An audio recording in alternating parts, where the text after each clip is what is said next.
Mayor, yung garbage collection, kanina sabi ng MMDA, they collected 45 truckloads of garbage dyan sa Redemptorist area. Ano po ba yung maaasahan ng mga tao sa near term sa pagkukolekta ng basura? Ang nagkolekta po no City at saka Parañaque at saka MMDA po yan. Nagsimula pa kami nung Monday pa ho yan. Ito po yung ating Redemptorist Channel. Yung basura po ron, hindi po galing sa inland. Hindi po galing sa Parañaque o doon sa Pasay. Kasi po yung Redemptorist Channel, nasa boundary po yan ng Parañaque, Pasay. Lahat ng garbage galing Manila Bay. So, ibig sabihin po yun, yung basura, galing po sa atin po sa mga nearby provinces at ibang syudad na galing. At doon lang nagpunta kasi nasira po yung ating fast trap.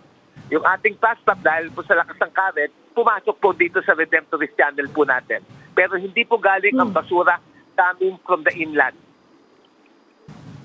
Are you saying it's Pero incoming? ano kaya ang pwedeng gawin para hindi kasi siyempre tumatapon din yan sa lahat ng tributary sa Parañaque. At naapektuhan yung flooding. Kinabitan po natin yung fast trap doon sa Manila Bay. Kasi nasira po yung fast trap dahil po sa current eh. Kaya po yung basura galing Manila Bay, pumasok po dito sa Redemptorist Channel, doon po galing po yung basura.